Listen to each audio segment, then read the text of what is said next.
بڑے بڑے عمل والے دوزخ جائیں گے.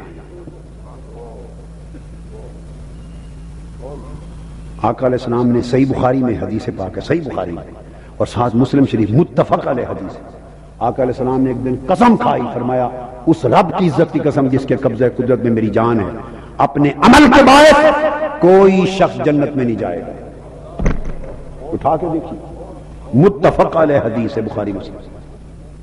3 بار فرمایا خدا کی قسم کوئی شخص کو اس کا عمل جنت نہیں لے جائے گا.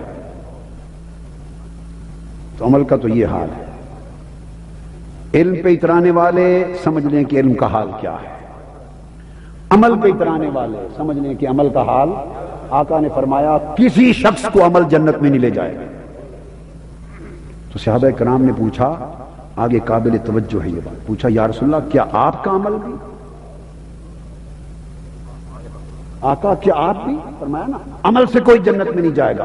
اتنی حیرت ہوئی کہ بالآخر پوچھا آقا کیا آپ کے عمل کے بارے میں بھی یہی؟ فرمایا ہاں. اور میں بھی عمل کے بارے میں. اس کی آقا پھر کیا لے جائے گا؟ فرمایا صرف اللہ کا فضل، صرف اللہ کا فضل. تو عمل اڑ گیا. اگر فضل نہیں تو نہ عمل کام میں آیا نہ علم کام میں آیا. تو بات یہ سمجھ میں آئی کہ معاملہ کچھ اور ہے، معاملہ کچھ اور ہے. وہ فضل کیسے آتا ہے؟ کچھ اور معاملہ ہے. تو عمل سے اگر ایمان آتا تو عمل والے کوئی خارج از ایمان نہ ہوتے. حدیث پاک میں ہے اور بخاری اور مسلم کی متفق علیہ حدیث ہے. بخاری اور مسلم کی متفق علیہ. میں کوئی ایک حدیث بھی کمزور نہیں دے رہا ہوں اور کوئی ایک حدیث بھی بخاری مسلم سیاستہ سے باہر کی نہیں دے رہا.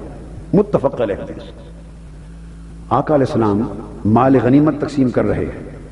ابو سعید خدری رضی اللہ تعالیٰ عنہ روایت کرتے تو آپ اپنی نگاہ بصیرت سے ہر ایک کی ضرورت دیکھتے تھے کہ کس کی ضرورت زیادہ ہے کس کی کم ہے، تو اس کی ضرورت کے مطابق عطا فرما رہے تھے. کسی کو زیادہ کسی کو کم، ہر ایک کو برابر نہیں دے رہے تھے.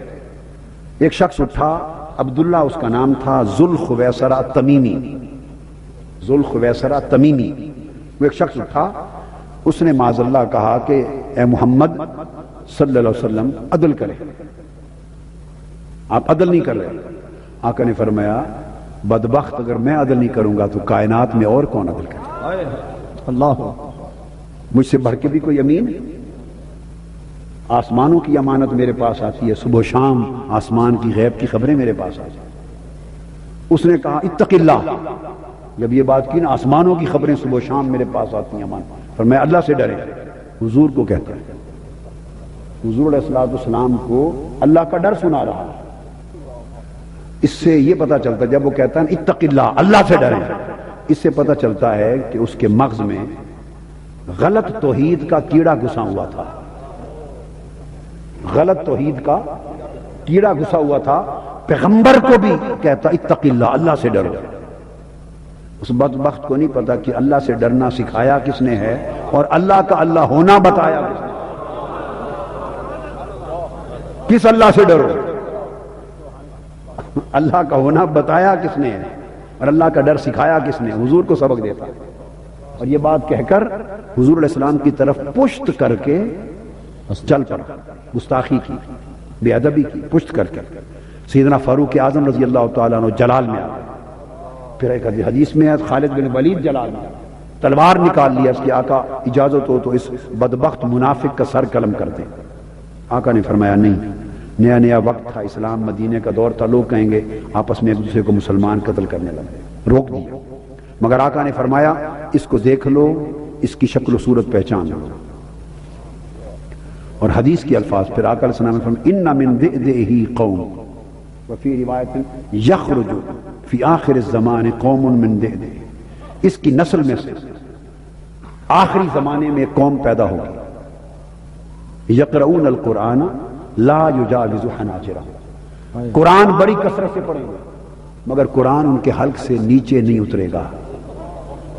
اور فرمایا عمل اتنے کریں گے. علم کی بات کر چکا، اب میں نے عرض کیا اب عمل پر آتے ہیں.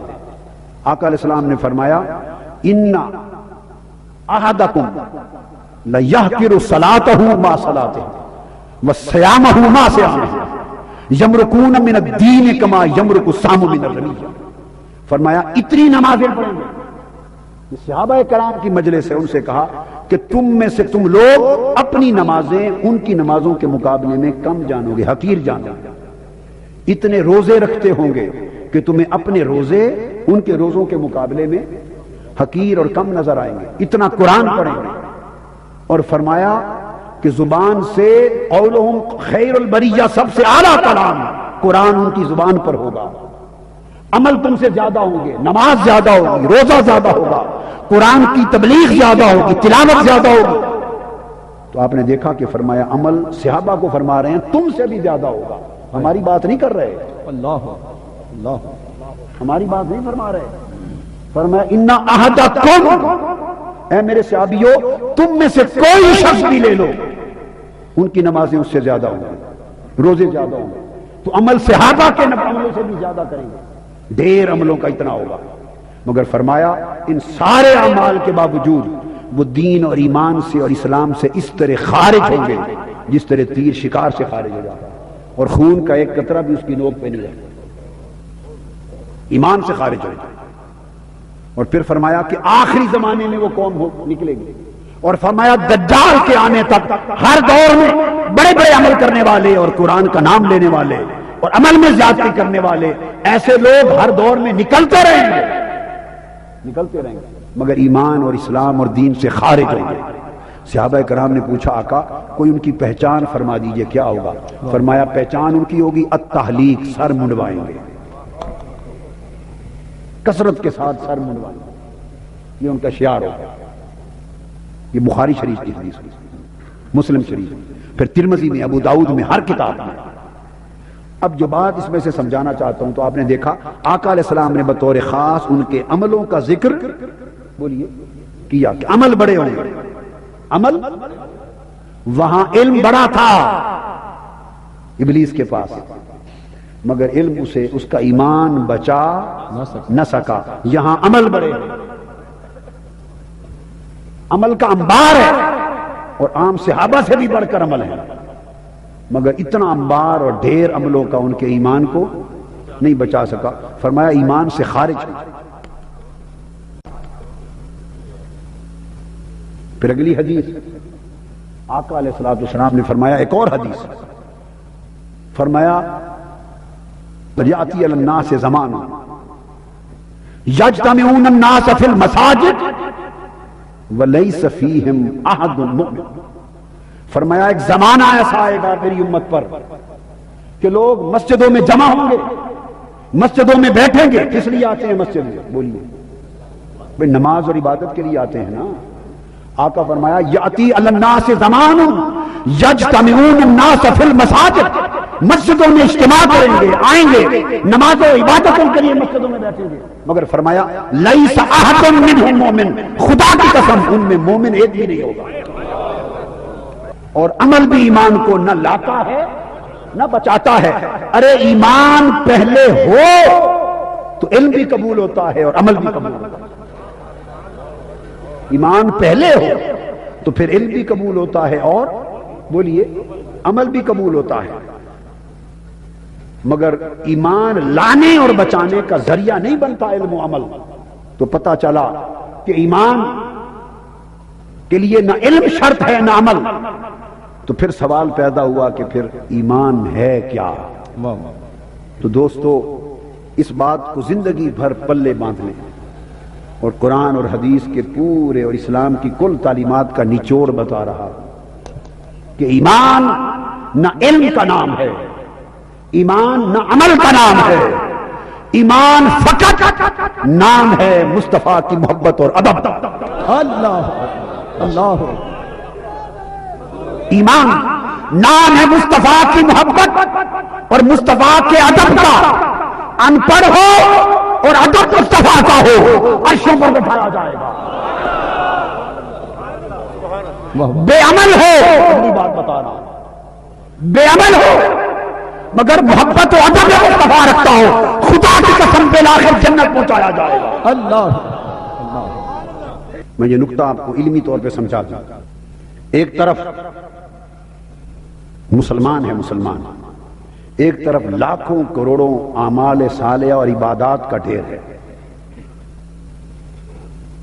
ساری زندگی اس نے حج کی ہے، ہر سال ایک شخص نے سینکڑوں عمرے کی ہے، سینکڑوں کی تعداد میں ہر سال قربانی دے، صدقہ اور خیرات کرے، ہزارہ کی تعداد میں مسجدیں بنا دے، عمر بھر تبلیغ کرے، تہجد پڑھے، نفل پڑھے، نمازیں پڑھے، روزے رکھے، صائم الدہر، روزہ کوئی قضا نہ کرے، ہر روز روزہ رکھے، قائم اللیل ہو، ہر رات کھڑا ہو، ساری رات مصلی پہ کھڑا رہے۔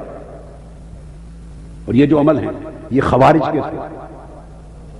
یہ جب خوارج نے حضرت سیدنا مولا علی المرتضیٰ کے خلاف خروج کیا تو عبداللہ ابن عباس بیان کرتے ہیں اور کئی اور صحابہ بیان کرتے ہیں کہ سیدنا مولا علی المرتضیٰ نے ان صحابہ کو ان کے خلاف مذاکرات کے لیے اور بالآخر جہاد کے لیے بھیجا کہ جاؤ مذاکرات کرو، کیونکہ ان کے لیے حکم حضور نے فرمایا تھا فقتلوہ، قتل کر دو ان خوارج کو۔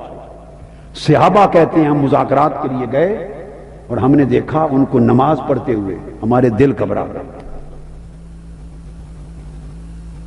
ہم نے کہا اتنی انہماک اور ذوق و شوق سے طویل قیام اور طویل سجدوں کے ساتھ نماز پڑھنے والے کافر ہو سکتے ان پر تلوار چلائیں گے؟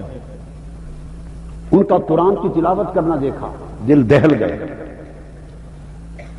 اور ہم نے مولا علی المرتضیٰ سے عرض کیا کہ حضور ان کی نمازیں، ان کا سچ بولنا، ان کا عمل، ان کی تلاوت قرآن اور ان کا ظاہر کا تقوی، یہ سب کچھ دیکھ کر ہمیں شک ہو گیا ہے کہ کیا ان کے خلاف تلوار چلائی جائے؟ فرماتے ہیں خدا کی قسم، صحابہ کہتے ہیں ہم متزلزل ہو گئے تھے خوارج کے ظاہری اعمال اور عبادات کا حال دیکھ کر، متذبذب ہو گئے تھے۔ اگر مولا علی اور مرتضیٰ ہمارا ایمان نہ بچا لیتے، انہوں نے ہمارا حال دیکھا، تذبذب تزلزل دیکھا، شک میں پڑا ہوا دیکھا، تو بتایا خدا کی قسم یہ سب کچھ میں نے مصطفیٰ سے سنا تھا کہ اعمال ایسے ہوں گے مگر دین سے خارج ہوں گے، جب تمہیں ملے تو قتل کر۔ کہتے ہیں مولا علی شیر خدا کا یہ فرمان حضور کی حدیث کا نقل کرنا سن کر ہم پھر جم گئے۔ اب ان سے بڑھ کے بھی اعمال ہوں گے کسی؟ اور یہ خوارج اعمال اتنے تھے، اعمال اتنے تھے۔ حدیث پاک میں آقا علیہ السلام نے فرمایا الخوارج کلاب النار، خارجی دوزخ کے کتے۔ حدیث بتائی آقا علیہ السلام نے فرمایا، یہ کسی عالم دین کا فتویٰ نہیں بتا رہا ہوں، حدیث نبوی، فرمایا الخوارج کلاب النار، یہ خوارج دوزخ کے کتے ہوں گے، ہم شر الخلق والخلیقہ، یہ ساری مخلوق کے بدترین افراد ہوں گے۔ تو آپ نے دیکھا کہ اعمال اتنے کہ صحابہ کرام میں سے بھی کچھ لوگ متزلزل ہو گئے ہیں دیکھ کر، اور حال یہ، اعمال یہ، اور حال فرمایا دوزخ کے کتے ہیں قتل کر کر۔ اب اس بات کو ذہن میں رکھیں، اب آپ کو ایک اور اینگل سے سمجھاتا ہوں۔ تو آ جائیے، ایک شخص نے عمر پر اعمال کیے، عبادتیں کی، صدقات کیے، خیرات کیے، حسنات کی، فرائض، واجبات، سنن، سب کچھ ادا کیا، پہاڑوں کی چوٹیوں سے اوپر اعمال بڑھا دیا ایک طرف، اور پھر کیا کیا؟ ایک جملہ ایک دن فقط آقا کی گستاخی کا بول دیا، صرف ایک جملہ، کیا؟ ایک جملہ گستاخی کا بول دیا۔ چلو آگے چلتا ہوں، گستاخی کا بھی نہیں بولا، گستاخی کا جملہ بھی نہیں بولا۔ کیا کیا؟ حضور کی مجلس میں بیٹھا تھا اور اونچی آواز سے بول پڑا، بس آواز اونچی ہو گئی، فرمایا یا ایھا الذین آمنوا لا ترفعوا اصواتکم فوق صوت النبی ولا تجهروا فوق صوت النبی ان تحبط اعمالکم وانتم لا تشعرون۔ ایک آواز بارگاہ مصطفیٰ میں اونچی کر دی، گستاخی ہو گئی۔ اب جو بات سمجھانا چاہتا ہوں گجرانوالہ کہ عظیم فرزندان اسلام اس نقطے کو سمجھے، گستاخی 10 20 50 100 200 1000 10,000 گستاخیاں نہیں کی، گستاخی ایک کی ہے، صرف گستاخی ایک کی ہے، اور اعمال عبادات لاکھوں کروڑوں کی حساب سے اس کے پاس ہے. ذرا دونوں کا موازنہ کریں. بے ادبی مصطفیٰ کی ایک دن ایک بار کی، اعمال صالحہ عبادات عمر بھر کی.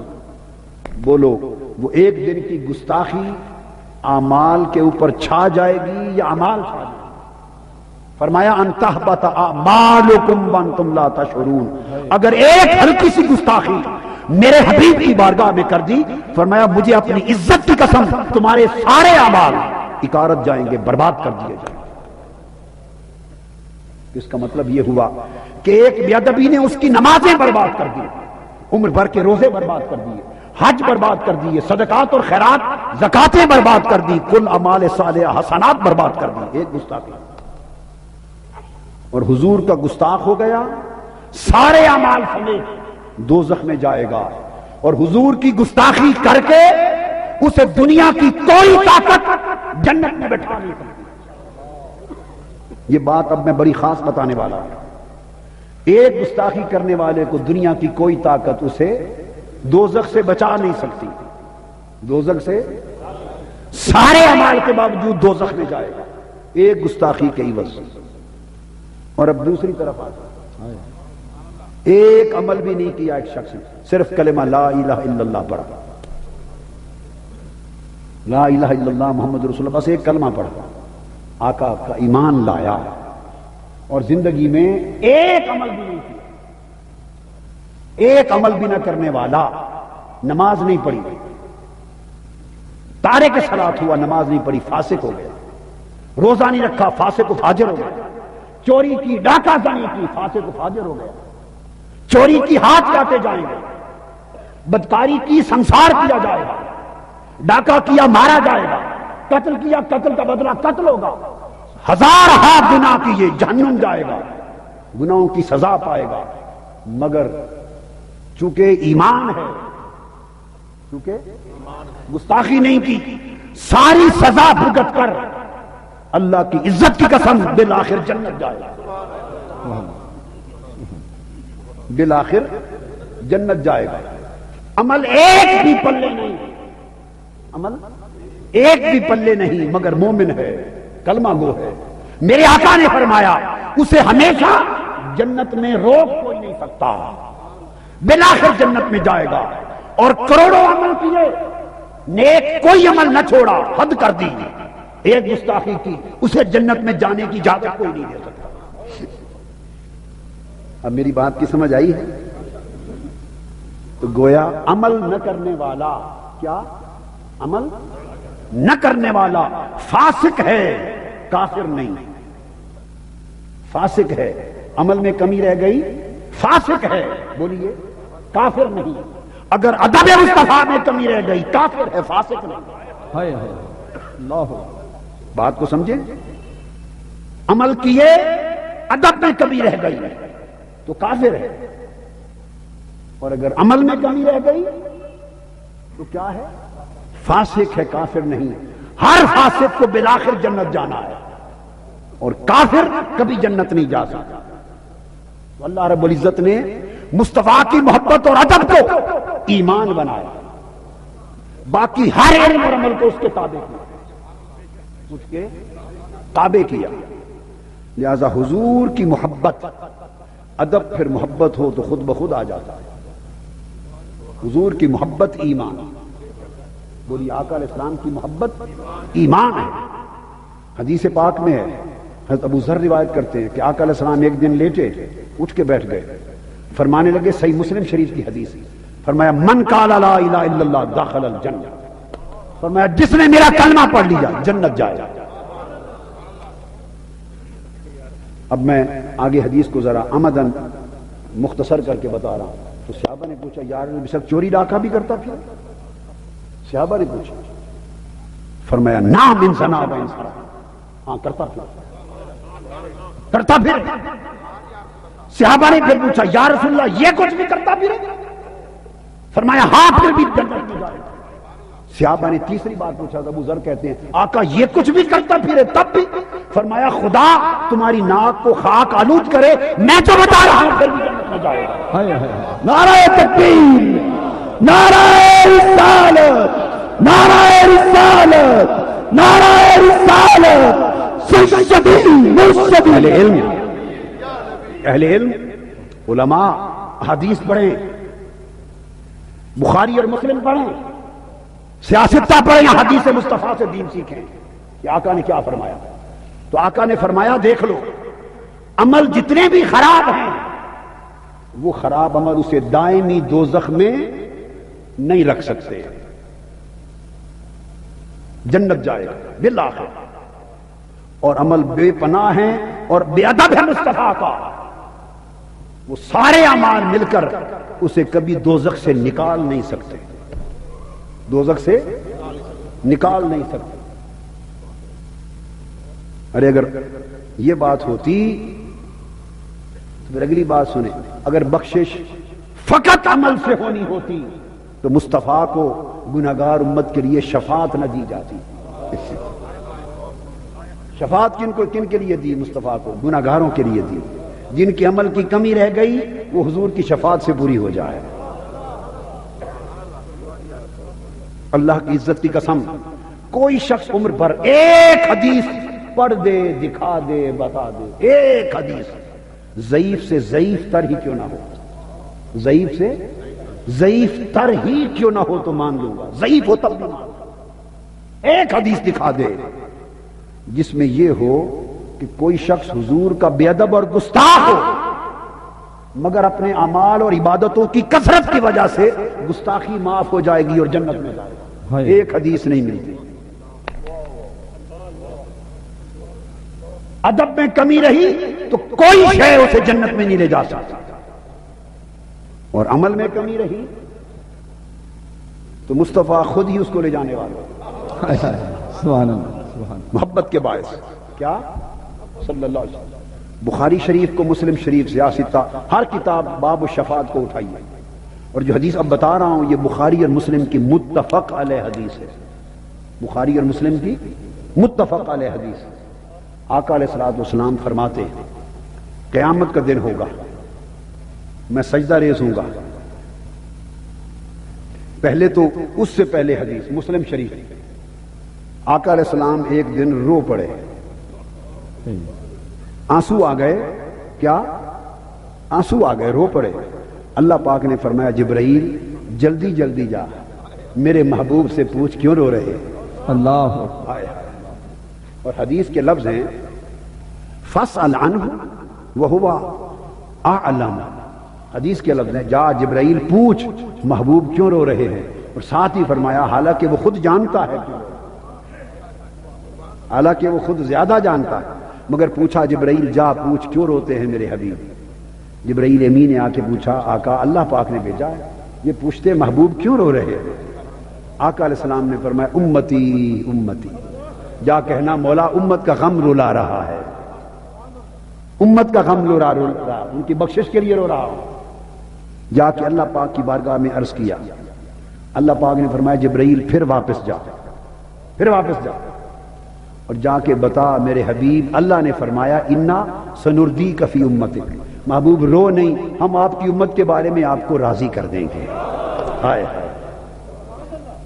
ولا نوزی، آپ کو راضی کر دیں گے، اور اگلی بات ولا نسوق، محبوب آپ کو امت کے بارے میں تکلیف نہیں ہونے دیں گے، ہائے امت کے بارے میں کوئی تکلیف، کوئی بوجھ نہیں آنے دیں گے۔ ولا سوف یؤتیک ربک فترضی، اور اتنا کرم کریں گے محبوب کہ تو راضی ہو کے خود فرمائے گا مولا میں راضی ہوں۔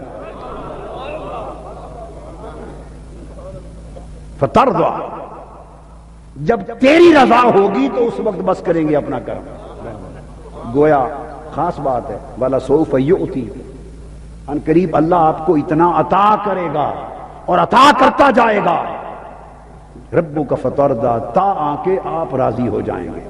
تو گویا اس آیت کریمہ کی اگر آپ تجزیہ کریں، تفسیری تجزیہ، تو دو باتوں کا بیان ہے، یؤتی اور فترضی، اللہ کی عطا اور مصطفیٰ کی رضا، دو چیزوں کا ذکر ہے۔ اور تجزیہ اس آیت کی تفسیر کا یہ بتاتا ہے کہ عطا خدا عمل ہے، ولا سوف یؤتی یہ اللہ کا عمل ہے، فعل خدا ہے، فترضی یہ اس کا ہدف اور مقصد ہے۔ تو فرمایا محبوب میرا عطا کرنا عمل ہوگا، تیری رضا اس کا مقصد اور نتیجہ ہوگا. جب تک تیرے رضا کی منزل نہ مل جائے میری عطا جاری رہے گی. نعرہ تکبیر، نعرہ رسالت، سیدی مرشدی. سبحان. تو فرمایا جبرائیل بتا دے محبوب رو نہیں، انا سنردیک فی امتک، آپ کی امت کی خاطر ہم آپ کو راضی کر دیں گے. اللہ. راضی کیسے کریں گے؟ آقا فرماتے جنت کا سما، قیامت کا دن سما. اور آقا علیہ السلام فرماتے ہیں میں سجدے میں گر جاؤں گا. اللہ پاک فرمائیں ارفع رأسک سل تعطا واشفع تشفع. حبیب اپنا سر تو اٹھا، اپنا یہ تو لفظی ترجمہ ہے. جب سجدے میں کوئی ہوتا ہے تو چہرہ بھی نیچے ہوتا ہے نا، چہرہ نیچے ہوتا ہے، اور کہنے والا کہتا ہے ذرا سر اٹھا، لفظی ترجمہ ہے. اور ایک اس کا عشقی ترجمہ ہے. سبحان اللہ. کیا؟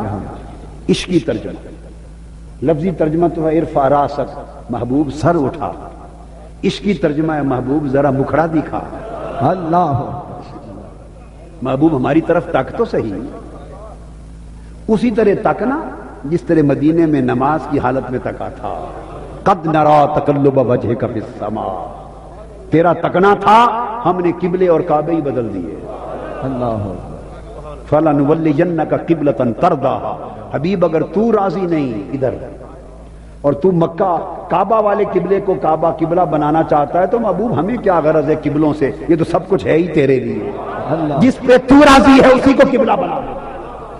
ارے سوچو، رضائے مصطفیٰ قبلے مصطفیٰ کی رضا پہ بنتے ہیں، سمتیں مصطفیٰ کی رضا پہ بنتی ہیں، ایمان مصطفیٰ کی رضا پہ بنتا ہے، قبولیت مصطفیٰ کی رضا پہ بنتی ہے، جنت مصطفیٰ کی رضا پہ آتی، بخشش مصطفیٰ کی رضا پہ آتی، اور خدا کی قسم خدا مصطفیٰ کی رضا سے ملتا ہے.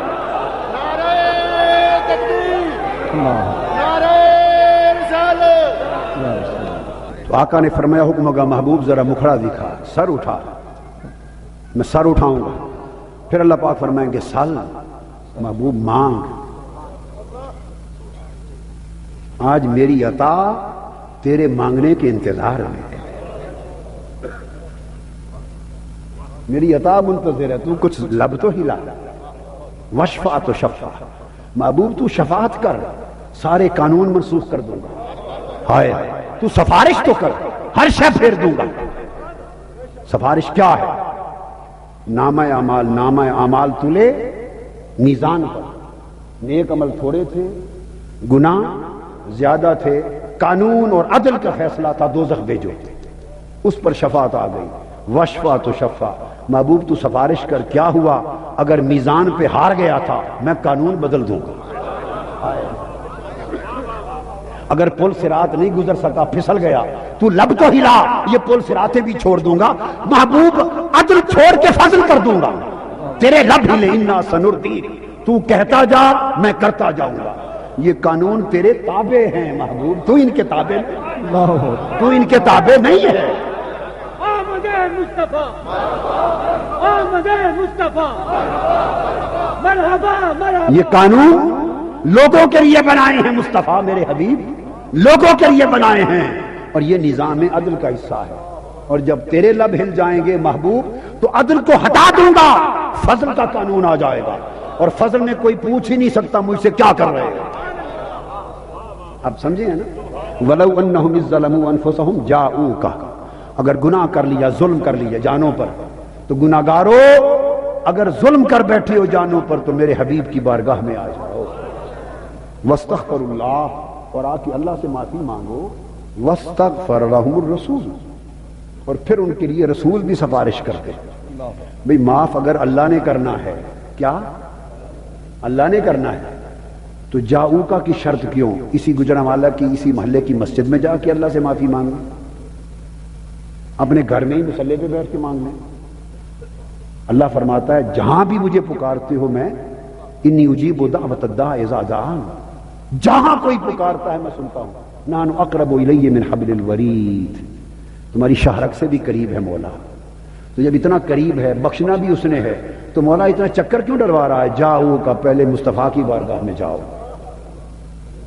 یا مصطفیٰ کی اطاعت کی بارگاہ میں جاؤ، یا مصطفیٰ کی اتباع کا قلادہ ڈالو، مصطفیٰ کی شفاعت مانگو، مصطفیٰ کی محبت اور غلامی مانگو، جاؤ کا کہ سارے مانے، مصطفیٰ کی طرف رجوع کرو، پھر مجھ سے معافی مانگو، اور پھر تو بخش دے گا باری تعالیٰ؟ نہیں، تمہارا کام ختم ہوا، تم نے گناہ کیا، تم میرے مصطفیٰ کی طرف راجع ہو گئے، آ گئے میرے مصطفیٰ کی طرف رجوع کر کے، پھر تم نے مجھ سے معافی مانگ لی، اب چپکے سے بیٹھ جاؤ، تمہارا کام ختم ہوا۔ تو باری تعالیٰ اب بقایا باقی کیا ہے؟ فرمایا چپ کرو، اپنا کام کر چکے ہو، چپ کر کے بیٹھو۔ تو باری تعالیٰ اب انتظار کس کا ہے؟ فرمایا وَاسْتَغْفَرَ لَهُمُ الرَّسُولُ، یار دے لب تا ویکھ لوانا، یار کیا ہے؟ یار بھی سفارش کردہ ہے یا نہیں کردہ؟ اس نے آگ دیتا بخش دے، وہ تو سارے کچھ معاف کر دے، جنت سٹ دے مانگا۔ تو وہ دل انہیں کیا مولا نہیں تو چک تے دوزخ سٹ دے مانگا۔ جنت دوزخ تے یار دی خوشی تے ناخوشی دلتے تھے۔ یہ دوزخ جنت کیا ہے؟ یار خوش ہے تو جنت ہے، یار نہ خوش ہے تو دوزخ۔ ارے خدا کی قسم یہ مضمون الگ ہو جائے گا، ایک الگ گلی میں چلا جاؤں گا، پھر وہاں سے مڑ کے نہیں آنا ہونا، ورنہ آپ کو سمجھاؤں کہ دوزخ کیا ہے، جنت کیا ہے۔ ہائے ہائے ہائے، رب نے حضور کا نور رحمت بنائی، اللہ کی عزت کی قسم یہ میرا مشرب ہے، یہ میرا عقیدہ ہے، میرا مشرب ہے، میرا ایمان ہے، وجدان ہے، عرفان ہے، میرا مشاہدہ ہے۔ واہ واہ واہ، سبحان اللہ، نعرہ تکبیر، نعرہ رسالت، یہ سہ پر جہاں جہاں مصطفیٰ کا سایہ پڑ گیا وہ جنت ہو گیا، جو جو مقام مصطفیٰ کے سائے سے بچ گیا وہ دوزخ ہو گئی۔ جہاں مصطفیٰ کا سایہ بے سایہ، سراپا مصطفیٰ بے سایہ، شخا ذات کا جہاں جو حضور کے قدموں کے سائے میں آ گئی، جہاں حضور کی چھاؤں ہو گئی وہ جنت ہو گئی، جس کے حضور کا سایہ نہ پڑا وہ دوزخ ہو گئی، جس سے مصطفیٰ راضی ہوئے وہ جنتی ہوا، جس سے مصطفیٰ نے چہرہ پھیر لیا وہ دوزخی ہوا۔ اور کوئی جنت نہیں اور کوئی دوزخ نہیں، بس جنت مصطفیٰ کی رضا ہے اور دوزخ مصطفیٰ کی خفا۔ تو آقا نے فرمایا، اللہ پاک سجدے سے فرمائیں گے اٹھو، تو میں عرض کروں گا باری تعالیٰ امتی امتی، اور میں محبوب کیا چاہتے ہو؟ باری تعالیٰ امت کی بخشش چاہتا ہوں۔ فرمایا جا، حدیث کے لفظ ہیں، محبوب جا جنت میں، جس کے دل میں ایمان کی رتی بھی ہے۔ یہ بخاری مسلم کی متفق علیہ حدیث بتا رہا ہے، ایمان کی رتی۔ دوزخ میں کیوں پڑے تھے وہ لوگ؟ نیک اعمال ہوتے تو رہتے دوزخ میں، دوزخ میں بے عمل ہونے کی وجہ سے گئے تھے، فسق و فجور اور گناہوں کی وجہ سے گئے تھے، پڑے دوزخ میں تھے۔ تو اللہ پاک فرمائیں گے محبوب جس کے دل میں ایمان کی رتی ہے، جا فاخرج فاذهب فاخرج منها، جس کے دل میں ایمان کی رتی بھی ہے، جا اپنے ہاتھ سے لا نکال کے جنت پہنچا۔ آقا فرماتے ہیں فافعل، میں جاؤں گا اپنے ہاتھوں سے دوزخ سے نکال کے جنت پہنچا کے پھر سجدے میں چلا جاؤں گا۔ اللہ فرمائے گا محبوب اب کیا بات ہے، پھر مکھڑا اٹھا۔ میں عرض کروں گا باری تعالیٰ ابھی بھی کچھ لوگ میرے دوزخ میں جنت میری امت کے رہ گئے، فرمایا کیا ہوا؟ جا ان کو بھی اپنے ہاتھوں سے نکال کے جنت بھیج، ان کو بھیجاؤں گا۔ فرماتے ہیں پھر سجدے میں چلا جاؤں گا۔ اللہ، اللہ پاک پوچھیں گے محبوب اب مکھڑا اٹھا، بتا اب کیا بات ہے؟ عرض کروں گا باری تعالیٰ ابھی بھی میرے امتی کچھ ہیں، فرمایا جا یار سارے نکال کے ڈال دے۔ محبوب نکالا جن کے دل میں رائی کا ادنا ادنا ادنا ذرۃ من الایمان، حدیث کے لفظ ہے ادنا ادنا ادنا ذرۃ من الایمان، جس کے دل میں ایمان کا ذرہ نہیں، ذرہ سے بھی کم اور اس سے بھی کم اور اس سے بھی کم، بولیے کیا بچتا ہے؟ ایمان کا ذرہ، کیا؟ ایمان کا ذرہ، رائی کا دانہ۔ فرمایا ادنا، اس سے بھی کم، پھر فرمایا ادنا، پھر اس سے بھی کم، پھر تیسری بار فرمایا ادنا، اس سے بھی کم۔ اب کیا بچ گئی کوانٹٹی ایمان کی؟ فرمایا محبوب اتنا بھی ایمان ہے وہ کون رہا؟ وہ جس نے لا الہ الا اللہ محمد رسول اللہ پڑھ لی. صلی اللہ علیہ فرمایا جا ان کو نکال کے جنت پہنچا دے. آپ کو تو تأمل ہوگا مصطفیٰ کی شفاعت پر، آقا کی شفاعت پر. میں آپ کو آگے یہی صحیح بخاری کی حدیث بتاتا ہوں اور صحیح مسلم کی، بخاری شریف اور مسلم کی متفق علیہ اور حدیث بتاتا ہوں. یہ تو مصطفیٰ کی ذات پاک ہے، مصطفیٰ کی ذات پاک ہے. بخاری مسلم میں حدیث ہے، آقا علیہ السلام فرماتے ہیں کہ کوئی شخص تم میں سے اپنے دوست کے حق میں اتنا نہیں جھگڑتا، تم میں سے کوئی شخص دنیا میں کسی کے حق پر، دوست کے حق پر اتنا جھگڑا نہیں کرتا جتنے اللہ کے مومنین کاملین، اللہ کے ولی اپنے دوستوں کے لیے اس بارگاہ میں جھگڑا کریں گے. حدیث. اب یہ جھگڑا پیار کا جھگڑا ہوگا، مناقشہ. کوئی کہے جی جھگڑا کرا دیا، میں نے نہیں کرایا، حضور نے کرایا. یہ آقا نے فرمایا، میں نے نہیں کہا، حدیث میں نے نہیں کھڑی، میں تو ذمہ دار ہوں صرف بخاری مسلم دکھانے کا. آگے ذمہ دار مصطفیٰ کی ذات پاک خود ہے. میری بات سمجھ گئے؟ آقا نے فرمایا تم کسی کے حق کے لیے کیا جھگڑا کرتے ہو جو اللہ کے مقبول بندے ولی اپنے دوستوں کی بخشش کے لیے وہاں تکرار کریں گے، جھگڑیں گے. وہ جھگڑا لاڈ کا جھگڑا ہوگا، جیسے اولاد باپ کے لیے کرتا ہے، ماں باپ کے سامنے لاڈ کا جھگڑا ہوتا ہے. وہ جھگڑا آپ کا ہمارے والا جھگڑا نہیں، لاڈ کا ہوگا، مان کا جھگڑا ہوگا، مناشدہ. فرمایا مناشدہ کریں گے شدید. کیا مناشدہ ہوگا؟ اللہ پاک کا حکم ہوگا کہ تم جنت میں چلے جاؤ، دوسری دوزخ میں چلے جاؤ، تو دوسری دوزخ میں چلے جائیں گے. ان کا حکم ہوگا تم سب جنت میں جاؤ. یہ جو مومنین کاملین عباد الرحمن، اللہ کے ولی، اس کے دوست رک جائیں گے، کہیں گے باری تعالیٰ ہم نہیں جاتے جنت میں، ہم جنت میں نہیں جاتے. پوچھا جائے گا کیوں نہیں جاتے؟ فیصلہ ہو چکا. عرض کریں گے باری تعالیٰ ہم نے دیکھا ہے ہمارے کئی دوست دوزخ میں پڑے ہیں، ہماری غیرت گوارا نہیں کرتی ان کو دوزخ میں چھوڑ کے خود جنت چلے جائیں. پوچھا جائے گا کون ہے؟ حدیث پاک میں وہ کہیں گے کانو یصومون معنا وکانو یصلون معنا وکانو یحجون معنا.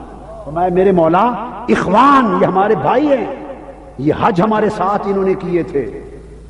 کوئی کہیں گے باری تعالیٰ میرے ساتھ مل کے رمضان کے روزے رکھے تھے. باری تعالیٰ کوئی کہے گا میرے ساتھ مل کے نماز پڑھتے تھے، میرے ساتھ مل کے اعتکاف کرتے تھے، میرے ساتھ مل کے نیک عمل کرتے تھے، اکٹھے بیٹھتے تھے مجلس میں عبادت کرتے تھے، ہمارے سنگی تھے، ہماری اہل مجلس تھے، میری سنگت و صحبت میں بیٹھنے والے اعمال صالحہ میرے ساتھ کرتے تھے کہ ہم جو دنیا میں ہمارے لڑ لگے ہوئے تھے اب وہ دوزخ میں جل رہے ہیں، انہیں دوزخ میں جلتا دیکھ کر ہم جنت چلے جائیں؟ مولا ہماری دوستی اور غیرت گوارا نہیں کرتی. اللہ پاک معلوم ہے کیا فرمائیں گے بخاری شریف میں، مسلم شریف حدیث. فرمائیں گے اچھا ادھر آؤ، جاؤ. فرمایا جاؤ فخرجو منہا ما عرفت. فرمایا دوزخ کے کنارے جاؤ، پہچانتے ہو ان کو؟ جی مولا پہچانتے ہیں. فرمایا جن جن کو پہچانتے ہو کہ تمہارے ہیں نکال کے جنت میں لے جاؤ. اللہ جنہیں جنہیں پہچانتے ہو ممن عرفتم، جاؤ پہچان کرتے جاؤ اور نکال نکال کے جنت میں پھینکتے جاؤ، پھینکتے جاؤ. اور آگے ایک لطیف بات میرے آقا نے فرمائی، قربان جائیں حدیث پاک. اس کے بعد آقا نے فرمایا وہ جائیں گے، ان کو حکم ہوگا کہ جاؤ جن جن کو پہچانتے ہو نکال کے جنت بھیج دو، خود نکال کے لے جاؤ اپنے ہاتھوں سے جنت میں ڈال دو.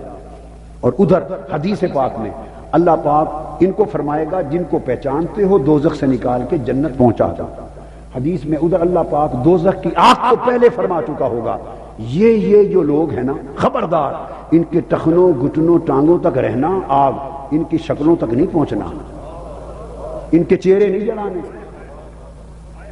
پہلے سے ایک آرڈر ہوگا، کسی کی سمجھ میں کچھ نہیں آ رہا ہوگا کہ ہیں بھی دوزخ میں، اور دوزخ کا حکم یہ ہے ان کے چہرے نہ جلیں، ان کی صورتیں نہ جلیں. فتحرموا صورهم فی النار، آگ پر حرام ہوگا کہ ان کی شکلیں صورتیں جلائے، نہیں جلانے. کیوں؟ اس کو معلوم ہے کہ اپنے عملوں کے باعث دوزخ میں گئے اور میرے ولیوں کے باعث انہوں نے جنت میں جانا. اللہ اکبر. اور حکم میں نے دینا ہے جاؤ جن جن کو پہچانتے ہو نکال لو. اگر دوزخ نے ان کے چہرے جلا دیے تو میرے یار میرے محبوب بندے پہچانیں گے کیسے؟ ادھر دوزخ کو حکم دے دیا کہ ٹخنوں ٹانگوں تک رہنا، یہ میرے محبوب بندوں کے غلام ہیں، ان کی شکلیں نہ چلانا تاکہ جب شفاعت کا وقت آئے تو ان کو پہچان سکے. قربان جائیں. یہ حیا، یہ لطف و کرم، یہ عنایت اپنے بندوں پر مقام مصطفیٰ تو مقام مصطفیٰ ہے. ارے یہ مقام اولیاء کہ جو ان کی سنگت میں رہے ان کے چہرے کو سے جل نہیں سکتے تاکہ پہچان میں دشواری پیش نہ آئے. اور یہ بھی اللہ فرما سکتا تھا اچھا جن جن کو کہو فرشتوں کو حکم دے دیتا بے جاؤ یہ ان کے لوگ ہیں ان کو جنت پہنچا دو. ہو سکتا تھا کہ نہیں؟ اصل ڈیوٹی تو فرشتوں کی ہے نا، بے جاؤ ان کو دوزخ سے نکال کے جنت پہنچا دو. مگر فرشتوں کو کہنے کی بجائے خود ان سے فرما رہا ہے تم خود جاؤ اپنے ہاتھوں سے نکال کے دوزخ میں جنت میں پہنچاؤ. یہ کیوں ہو رہا ہے؟ یہ کیوں ہو رہا ہے کہ خود نکال کے پہنچاؤ؟ سادہ بات ہے اور اس کے سوا سمجھ میں اور کچھ نہیں آتا. ایک ہی سبب ہے، اس لیے کہ فرشتوں نے جا کے نکال کے جنت پہنچا دیا تو پھر طرح طرح کی افواہیں ہوں گی. کوئی کہے گا ان کی دوزخ کی مدت پوری ہو گئی تھی، سزا پوری کاٹ کر اب جنت میں آ گئے. کوئی کہے گا کچھ عمل نیک بچ گئے تھے وہ ان کو دوزخ کے بعد جنت میں لے آئے. کچھ کہے گا اللہ پاک نے ویسے معاف کر دیا، چھٹی ہو گئی، رعایت مل گئی. 100 باتیں ہوں گی اور سبب ان میں سے ایک بھی نہیں ہوگا. بخشش تو ہوگی میرے ولیوں کی شفاعت سے اور نام اوروں کے کھاتے میں پڑتی رہے. فرمایا اپنے ہاتھوں سے پہنچا کے آؤ تاکہ جنت والے دیکھیں کہ ان کے عمل انہیں دوزخ لے گئے تھے، ولی ان کے جنت میں لے آئے. عمل دوزخ میں لے گئے تھے اور اللہ والے ان کو جنت میں جن کی وجہ سے بخشش ہوئی ہے ان کا نام تو ہونا. اللہ. تو دوستو ایمان کی بات کر رہا تھا. یہ مدار ایمان ہے. عمل جتنے بھی کم ہوں مگر چونکہ ایمان ہے سو ایمان جنت میں لے جائے گا. تو پھر پتہ چلا کہ ایمان ہے کیا؟ ایمان نہ علم ہوا، ایمان نہ عمل ہوا. ایمان مصطفیٰ کی محبت و ادب. آقا علیہ السلام فرماتے ہیں حدیث پاک میں، حضرت انس بن مالک رضی اللہ تعالیٰ عنہ راوی ہیں، بخاری شریف اور مسلم شریف، پھر دونوں میں متفق علیہ حدیث، ترمذی شریف میں بھی، ابو داؤد، ہر جگہ ہے. فرماتے ہیں کہ آقا علیہ السلام تشریف فرما ہے مجلس میں. ایک عرابی آیا دیہات سے، اس نے آ کے پوچھا یا رسول اللہ متی الساعۃ، آقا قیامت کب آئے گی؟ کیا پوچھا؟ قیامت کب آئے گی؟ آقا علیہ السلام نے اس سے پوچھا ما اعددت لها، قیامت کا پوچھنے والے بتا تو نے تیاری کیا کی ہے قیامت کی؟ جی تیاری کیا کی ہے؟ اب صحابی نے جواب دیا ما اعددت لها کبیر صلاۃ ولا صیام ولا صدقۃ. یا رسول اللہ قیامت کے لیے نہ تو کوئی لمبی چوڑی نمازوں کی تیاری کر سکا ہوں، نہ روزوں کی تیاری کر سکا ہوں، نہ لمبے چوڑے صدقہ خیرات کی تیاری کر سکا ہوں. اب میری بات سمجھ، آقا نماز روزہ نیک اعمال کی تیاری تو زیادہ نہیں کر سکا. اور دوسری حدیث میں ایک اور میں روایت میں بخاری شریف کی دوسری روایت فضائل اصحاب اور مناقب سیدنا عمر فاروق کے باب میں صحیح بخاری میں حدیث آتی. آقا نے پوچھا ما اعددت لها، تو نے قیامت کی تیاری کی ہے، کیا کی ہے؟ صحابی نے جواب دیا لا شیء، آقا عمل کچھ پلے نہیں. آقا عمل کوئی تیاری نہیں. کیا کہا؟ لا شیء، آقا کچھ تیاری نہیں، کچھ پلے نہیں. تو میں پھر ہے کیا؟ اس نے کہا الا انی احب اللہ ورسولہ، بس آپ کی محبت ہے، اللہ رسول کی محبت. اب اللہ کی محبت بھی تو دراصل حضور کی محبت ہے. آقا اعمال کی کوئی تیاری نہیں، بس حضور کی محبت ہے. بولیے حضور کی محبت ہے. اب معلوم ہے تاجدار کائنات نے کیا جواب دیا. فرمایا جب سنا کہ اعمال کی کوئی تیاری نہیں بس آپ کی محبت ہے، اور فرمایا جا المرء مع من احب وانت مع من احببت، جس کو جس سے محبت ہوگی قیامت کے دن اسے اسی کے ساتھ کھڑا کیا جائے گا. تجھ کو جس سے محبت ہے تیرا اجر و نذر اسی کے ساتھ ہوگا. جا عمل پلے ہیں یا نہیں، تیری محبت تجھے میری کملی کے نیچے لے آئے گی، محبت نیچے لے آئے گی. اور ایک حدیث میں ایک اور حدیث اسی مقام پر آقا نے فرمایا انت مع من احببت ولہ المرء مع من احب وَلَهُ مَا اكْتَسَبَ، جس شخص نے جو عمل کیے عمل کی جزا سزا اس کے ساتھ ہوگی، مگر ساتھ اور سنگت ملے گی جس کے ساتھ محبت ہوگی۔ تو گویا اعمال جیسے بھی ہوں اس کا مقام مقرر کر دیں گے، مگر محبت اعمال میں کمی بھی ہوگی تو محبت اٹھا کے مصطفیٰ کی شفاعت کی کمی میں لے آئے گی، اور اگر محبت کی کمی ہوگی تو عمل لاکھ مل کر پورا نہیں کر سکتے۔ تو لوگوں، عمل کی کمی مصطفیٰ کی محبت اس کو پورا کر دیتی ہے، مگر محبت مصطفیٰ کی کمی کوئی عمل اس کمی کو پورا نہیں کر سکتا۔ آقا علیہ الصلوۃ والسلام نے ایک روز پوچھا صحابہ کرام سے، حدیث پاک میں ہے، صاحب مشکات نے ثواب و حاضر امہ میں درج کیا۔ آقا نے پوچھا صحابہ کرام سے، میرے صحابیوں بتاؤ ایکم اعجب الیکم ایمانا، کہ تم میں سے عجیب تر ایمان کس کا ہے؟ تم کیا سمجھتے ہو عجیب ایمان کس کا ہے؟ صحابہ کرام نے سوچا، وہ سوچ کر جواب دیا الملائکہ ہے۔ آقا ملائکہ کا ایمان بڑا عجیب ہوگا۔ آپ نے فرمایا کیف لا یؤمنون وہم عند اللہ، اللہ کی بارگاہ میں عرش پہ رہتے ہیں، ہر وقت انوار و تجلیات الہیہ دیکھتے ہیں، وہ ایمان نہیں لائیں گے تو کیوں نہیں لائیں گے؟ پھر صحابہ نے کہا یا رسول انبیاء کا ایمان عجیب تر ہے۔ فرمایا کیف لا یؤمنون وینزل علیہم الوحی، ان پر اللہ کی وحی اترتی ہے، وہ ایمان کیوں نہیں لائیں گے؟ عجیب بات کون سی ہوئی؟ جب یہ پوچھا تو صحابہ نے پھر تیسرا جواب دیا یا رسول اللہ فنحن، پھر عجیب تر ایمان ہمارا ہی لگتا ہے، اگر فرشتوں کا بھی نہیں اور انبیاء کا بھی نہیں تو پھر ہمارا ایمان عجیب ہوگا۔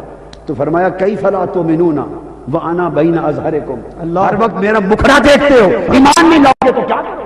اللہ اللہ ڈوبا سورج میرے ہاتھوں پر پلٹتا دیکھتے ہو، چمکتا چاند انگلی کے اشارے سے ٹوٹتا دیکھتے ہو، پتھروں کو کلمہ پڑھتے دیکھتے ہو، اونٹوں جانوروں کو سجدہ کرتے دیکھتے ہو، درخت زمین چیر کر پاؤں کو چومتا دیکھتے ہو، اللہ، اور پھر تم ایمان نہیں لاؤ گے تو اور کیا کرو گے؟ عجیب کیا بات ہے؟ واہ واہ واہ، صحابہ کہنے لگے یا رسول اللہ پھر کچھ پتہ نہیں ہے، پھر آپ ہی بتائیں عجیب ایمان کس کا ہے؟ مبارک ہو آپ کو، مبارک ہو۔ میرے آقا نے فرمایا، جب فرمایا فرشتوں کا ایمان بھی عجیب نہیں ہے، سمجھ میں آنے والا ہے، انبیاء کا ایمان بھی عجیب نہیں ہے، اور تمہارا ایمان بھی عجیب نہیں کہ جس پر تعجب کیا جائے۔ تو آقا نے فرمایا، اب جواب میں دیتا ہوں، فرمایا تعجب والا ایمان تو میرے ان عاشقوں کا ہے جو امت میرے بعد آئے گی، مجھے دیکھا نہیں ہوگا پر بڑے پر قربان ہوتے ہوں گے۔ نعرہ تکبیر، نعرہ رسالت، جرأت و بہادری، جرأت و بہادری، دنیا جس پہ مر مٹی۔ مدینہ کی سرزمین پر میرے مصطفیٰ ابو بکر کو بتا رہے ہیں، عمر عثمان و علی کو بتا رہے ہیں، میرے عمر، میرے ابو بکر عثمان و علی، تم تو مجھے دیکھ کر مانے ہو، تمہارا ایمان عجیب شے نہیں۔ عجیب تو ان کا ایمان ہوگا کہ عشاء کی نماز سے لے کر فجر تک گجرانوالہ نے میری ظلم و رخسار کی باتیں سنیں گے، دیکھا نہیں ہوگا۔ اللہ اکبر، اللہ اکبر، میری نعتیں سنیں گے، دھن ہوگی، مست ہوں گے، بے خود ہوں گے، ساری رات میرے یار کے تذکرے سننے میں بیت جائے گی۔ پوچھو دیکھا بھی ہے؟ کہیں یہی تو بات ہے، تکنا چاہتے ہیں۔ فرمایا ایمان عجیب تو ان کا ہوگا جو بن دیکھے عاشق ہوں گے، جو بن دیکھے عاشق ہوں گے۔ مبارک ہو تمہیں عاشقوں، سنیو، بن دیکھے میرے آقا نے مبارک دی، اور آقا نے فرمایا توبہ لمن رانی وامن، مبارک ہو انہیں جنہوں نے مجھے دیکھا اور مجھ پر ایمان لائے۔ اور پھر فرمایا توبہ سبع مرات لمن لم یرانی وامن، اور 7 مرتبہ مبارک ہو میرے ان عاشقوں کو جو مجھے بن دیکھے ایمان لائے۔ اور پھر میرے آقا نے فرمایا ان اشد من امتی لی حبا الذین یاتون بعدی لم یرونی وای احد منہم یقل لو رآنی باہلی ومالی۔ فرمایا خدا کی قسم، صحابہ کو کہتے ہیں ارے میرے صحابیوں، کبھی موقع ملے تو دیکھنا میرے امتیوں کے، ان امتیوں کے عشق کا حال۔ اشد لی حبا، اشد لی، میری محبت میں عشق کے درجے تک ہوں گے، شدید تر ہوں گے، بعد کے زمانوں میں آئیں گے، مجھے دیکھا نہیں ہوگا پر میرے ایک دیدار کے لیے تن من دھن سب کچھ لٹانے پر تیار ہوں گے۔ مجھے نہیں دیکھا ہوگا، میرے گنبد کو تکنے کے لیے مرتے پھرتے ہوں گے، ہائے ہائے صرف میری زلفوں کے تذکرے سنے ہوں گے، اللہ میری کنڈل والی زلفیں، میری سرمگی آنکھیں، میرے خوبصورت رخسار، میرا حسن سراپا، میرے خوشبو بدن، میرے میٹھے میٹھے خوشبو والے سانس، بس ان کے تذکرے سن سن کر زندگیاں قربان کر دیں گے۔ فرمایا ایمان تو ان کا دیکھنے والا ہوگا۔ ہائے ہائے ہائے، ایمان تو مبارک ہو کہ بن دیکھے سودے کر لیے ہیں آپ نے۔ بس بات ختم کرتا ہوں، ایک حکایت، بہت بات قرآن اور حدیث کی ہو گئی، ایک پیار کی بات آخری سناتا ہوں کہ بن دیکھے سودے کا حال۔ ہارون اور رشید کا زمانہ تھا اور اس کی بیوی تھی زبیدہ خاتون، دونوں جا رہے ہیں بقی پر، دریائے دجرہ کے کنارے ایک مجذوب فقیر بیٹھا ہے، اس کا نام ہے بہلول دانا، بہلول مجذوب، لوگ اسے بہلول مجنو کہتے ہیں۔ دریا کے کنارے گیلی مٹی میں پاؤں ڈال کر گھروندے بنا رہا ہے۔ اتر آئے، زبیدہ خاتون نے کہا، پیچھے پیچھے ہارون و رشید بھی آ گئے، پوچھا بابا جی کیا بنا رہے ہیں؟ بابے بہلول نے کہا، اور یہ بابا بہلول مجنو وہ اللہ کا ولی اور عاشق ہے کہ امام اعظم ابو حنیفہ اس کے شاگردوں میں ہے۔ ان کا نام امام اعظم ابو حنیفہ رضی اللہ تعالیٰ عنہ کے مشائخ میں آتا ہے۔ کتابوں نے تو لکھ دیا کہ امام اعظم کے شیوخ میں ہیں، میں پوچھتا ہوں امام اعظم اس مجنو سے کیا پڑھنے جاتے تھے؟ ہائے ہائے اللہ سر پڑھتے تھے نہ پڑھتے تھے، تفسیر حدیث فقہ، امام اعظم ان سے کیا پڑھنے جاتے تھے؟ تو مجھے جواب ملتا ہے کہ سوائے عشق کے سبق کے اور کچھ نہیں پڑھنے جاتے، سبق عشق تھا ان کے شیخ۔ پوچھا بابا جی کیا بنا رہے ہیں؟ فرمایا بیٹا زبیدہ خاتون کو جنت میں گھر بنا رہا۔ میں نے کہا قرآن اور ساری رات حدیث کا بیان ہو چکا، آخر میں حکایات صالحین کی ایک حکایت بیان کر دوں۔ کوئی حکایت کو مانے یا نہ مانے، ماننے کے لیے حدیثیں بہت ہیں، مگر صرف تصور واضح کرنا چاہتا۔ اللہ کی سنت ہے حکایتوں سے تصور کو واضح کرنا۔ جنت میں گھر بنا رہا ہوں۔ زبیدہ خاتون نے پوچھا بابا جی بیچتے ہیں؟ ہاں بیٹا بیچتا ہوں۔ کتنے کا؟ بیٹے 5 درہم، 10 درہم کا ایک گھر بیچتا ہوں۔ کیا؟ 10 درہم کا؟ 10 درہم سمجھے 30 روپے، سمجھ لیں 30 روپے کا گھر بیچتا ہوں۔ زبیدہ خاتون نے 10 درہم نکالے دیے، حضرت بہلول مجنو نے اٹھا کے دریائے دجلہ میں پھینک دیے 10 درہم، اور ایک گھر پہ ہاتھ مارا، گرا دیا، فرمایا جاؤ بیٹا جنت میں گھر الاٹ کر دیا۔ چلے گئے، سارا راستہ اس کا شوہر ہارون و رشید بیوی کا مذاق اڑاتا گیا۔ تو اس طرح ان مجنوؤں سے گھروں جنت میں گھر ملتے ہیں، پیسے بھی برباد کیے تو گھر تھوڑے جنت میں ایسے ملتے ہیں، کسی غریب کو دیتے تو اسے 2 وقت کی روٹی مل جاتی، مذاق کرتا رہا۔ زبیدہ نے کہا چلو بھائی میرے 10 درہم گئے، تمہارا تو کچھ نہیں گزرا۔ رات کو گئے، سوئے، جب سوئے تو ہارون و رشید نے خواب دیکھا کہ جنت میں کھڑا ہے، اور اچانک جب جنت میں دیکھا اور دیکھا کہ سامنے بڑا عالی شان محل ہے، خوبصورت، نگاہیں جم گئیں۔ آگے بڑھا تو دیکھا کہ دروازے پر لکھا ہے کہ زبیدہ خاتون کا گھر۔ اللہ زبیدہ خاتون، یہ خواب دیکھا۔ ہارون رشید تیزی سے اندر گھسنے لگا، فرشتوں نے پکڑ لیا، یہاں وہ کتنے چلے ہیں؟ میری بیوی کا گھر ہے۔ اس نے کہا پاکستان نہیں، ایک گجرانوالہ نہیں، جنت ہے، جس کا گھر ہوگا وہی جائے گا، جس کا گھر ہوگا وہی جائے گا۔ یہ بیوی کی کمائی ہے وہی جائے گی، تم نہیں جا سکتے، وہ پاکستان کے قوانین ادھر رہ گئے۔ جب فرشتوں نے اس کو ہاتھ پکڑ کے روکا، اس کی آنکھ کھل گئی خواب سے، اٹھا، بیوی کو کہتا ہے زبیدہ خاتون چل اس بابے کے پاس آج پھر چلتے ہیں۔ اب ہارون و رشید آگے آگے اور زبیدہ خاتون پیچھے۔ میں نے گفتگو شروع کی تھی الذین یؤمنون بالغیب، جو بن دیکھے مانتے ہیں۔ اب وہ جہاں شروع کیا تھا اس جملے پر ختم کرنے جا رہا ہوں، سبحان اللہ۔ اس جملے پر جو بن دیکھے۔ زبیدہ خاتون پیچھے ہنستی جا رہی ہے۔ ہارون رشید پہنچا حضرت بہلول دانا کے پاس اور پوچھتا بابا جی کیا بنا رہے ہیں؟ آج ہارون پوچھتا ہے۔ فرمایا بیٹا جنت میں گھر بنا رہا ہوں۔ پوچھتا بیچتے ہیں؟ ہاں بیچتا ہوں۔ کتنے کا بیچتے ہیں؟ فرمانے لگے 10,000 دینار کا ایک گھر بیچتا ہوں۔ 10,000 دینار کا. انہوں نے کہا اتنی مہنگائی؟ کیا اتنی مہنگائی؟ کل تو 10 درم کا دے رہے تھے، آج وہی گھر 10,000 دینار کا ہو گیا. کیا وجہ؟ حضرت بہلول دانا کہتے ہیں کل کے گاہک بن دیکھے لے گئے تھے، آج کے گاہک رات کو دیکھ. تو جو سودا بن دیکھے ہو جائے لوگوں سستا ہوتا ہے، ہائے سستا ہوتا ہے، اور دیکھ بھال کے ہو تو سودا مہنگا پڑتا ہے. مبارک ہو بن دیکھے حضور کی زلفوں کے اسیر ہو گئے. اللہ آپ کو عمر بھر اسیر رکھے، حضور کا عاشق رکھے. وما